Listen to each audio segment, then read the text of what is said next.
Right, the first stage would be to describe the shape of the heart onto the metal surface. And this is done basically with a metal point, metal pencil.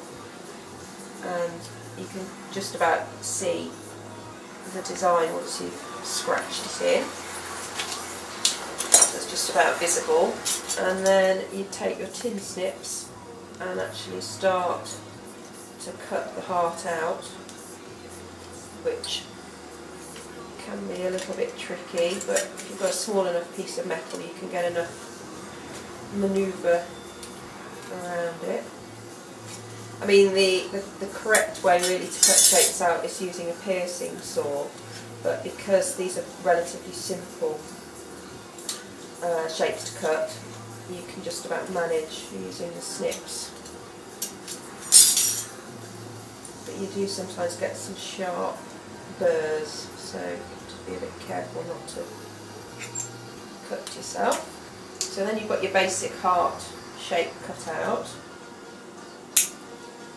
And the next stage would be to hammer the edges of this, just to sort of flatten them and remove any sharp edges. So just using the hammer, the metal surface, just go around the edges. It's also giving a bit more of a decorative effect.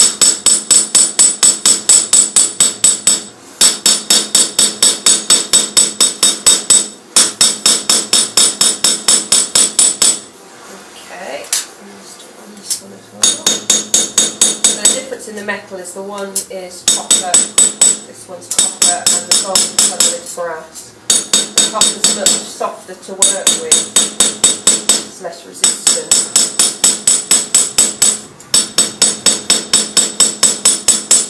Is to soften the metal, a process called annealing, which involves heating, gently heating the metal.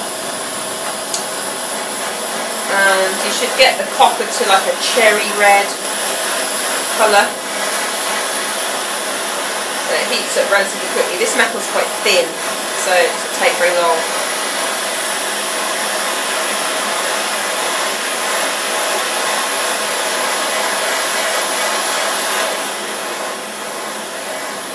Probably hot enough. And then you quench it in the water. And now that's ready to work on for the next stage.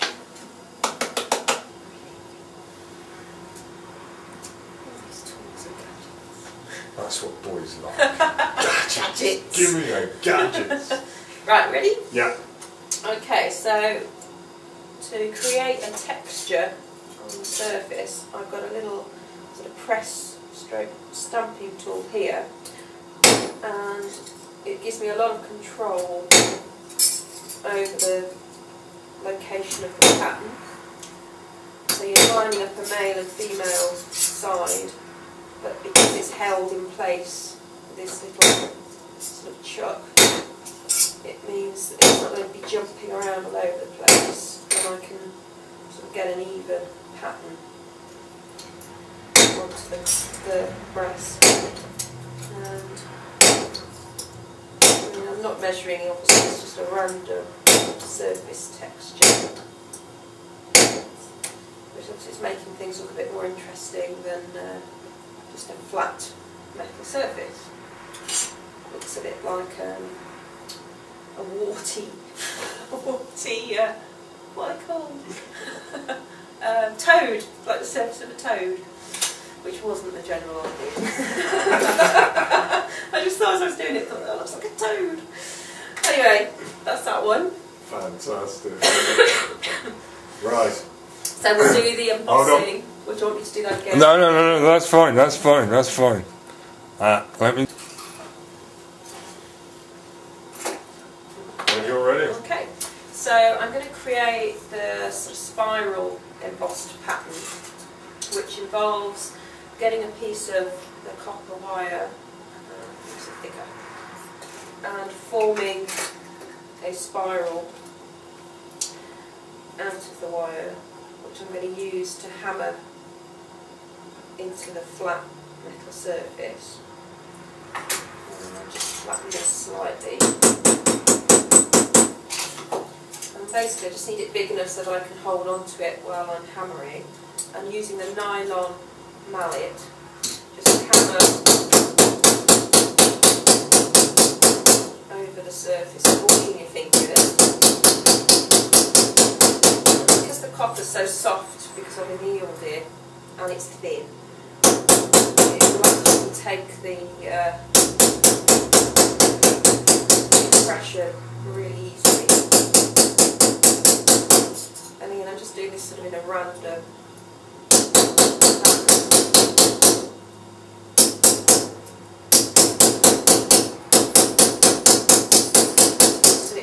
quite a nice texture on the metal surface.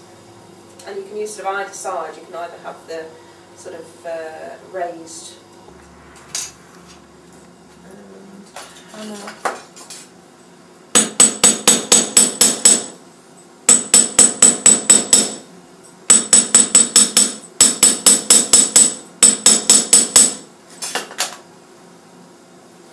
So for the soldering process, I use borax, which is what this cone is, and you grind it up with a little bit of water into a paste, sort of consistency of single cream.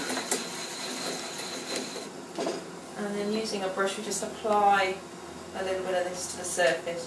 And what this is going to do is actually prevent the oxides forming on the surface, so that it enables the solder